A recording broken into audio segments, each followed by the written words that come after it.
the same rope that they will use to pull you up with is the same rope that they'll hang you with. Is a line from J. Cole, and I think it's also a colloquialism that's pretty aged. However, I wanted to jump into it really quickly with some other quotes that I've heard that align with that and what that means, and then also how you can apply that to your life. And the idea is that the same laurels that you get might be the same thorns that you get. Every rose has its thorn.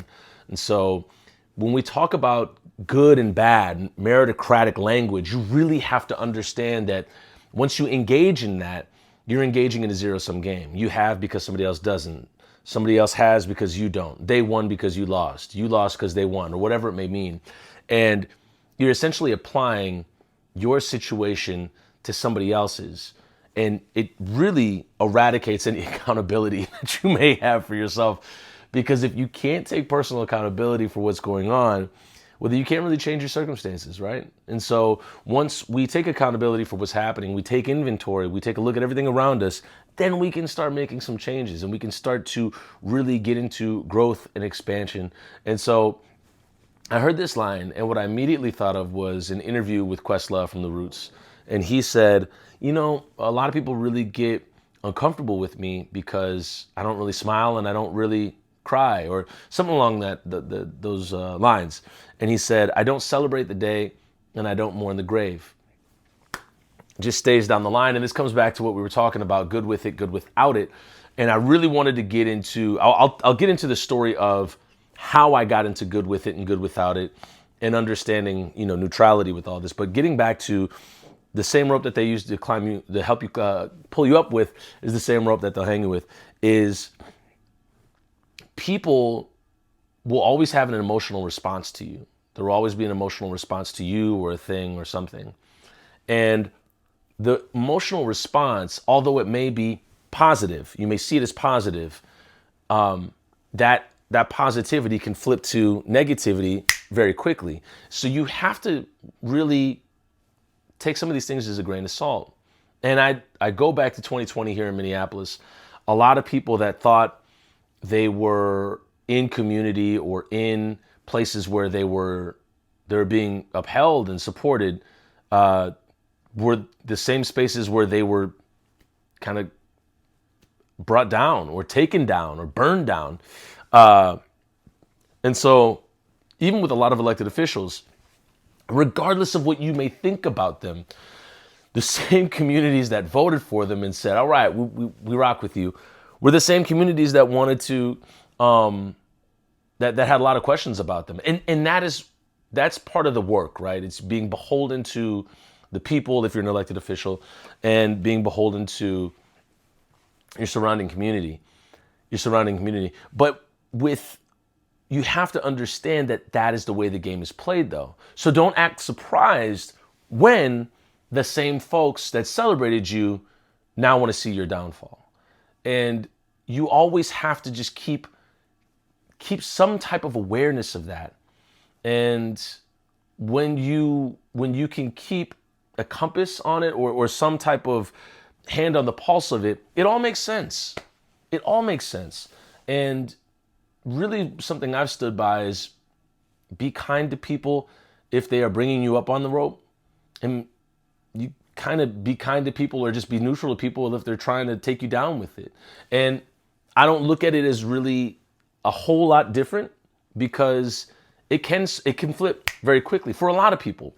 And what I found in my life is as I understood that, my friend circle became smaller. I had less and less friends, but the quality of my friendships has gone up immensely. My friends now, I wouldn't change for anything, and I'd show up for them in a heartbeat. I know that they would do the same, and if we didn't, then we would both understand why. We have a conversation about it, and it's just this understanding that the way the world works, or the way, you know, social science works, that's just a reality that you have to really take and just understand that is a thing that is in the bedrock of your social experience. And when I heard Questlove say, I don't celebrate the day and I don't mourn the grave, it's because neither one is really going to, the way I interpreted that was, well, neither one is really going to feed me. Like neither one is really going to, you know, be my energy at the end of the day. And so what I began taking away from this statement was the same rope that'll pull you up will be the same rope that they take you down with. Is the only thing you can control is here. You can control yourself. And you don't have to look at the rope as bad or good, or the community as bad or good, or whatever it may be. You have to figure out what your moral compass is and what's right by you, and where you feel your heart and your morals and your integrity and your ethos to be. Like, where are those at? And after that, the rope won't matter. It won't really be a big deal at all. The grave or the day, it won't matter. The confetti or the loss, it won't matter, because you'll be right in here. And when you can garner some element of not entire impersonalness to life, but garner the fact that you are going to determine whether it's celebrated or not. You are going to determine whether it's somebody's being lifted up or they're going to fall. You determine. You give the meaning to it. So I really want, like, be very, very aware of that. And there's a lot of people that I've seen, like you'll see it with celebrities a lot. Somebody will come up to them, and instead of them being excited, like, oh my gosh, somebody's like congratulating me, they'll be like, thank you so much, I appreciate that. They take it and they keep moving, because they got to keep moving. You have to. And so even in some form of victory or anything like that, you have to be a little bit humble with it. Because if it's the here-all, end-all for you, then what? Then what? And so, and this happened with any community W that we saw here throughout 2020 and 2022.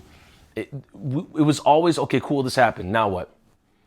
And keeping that in mind, that life keeps going and that you're going to have to keep riding with it, as long as you're here, it keeps you humble.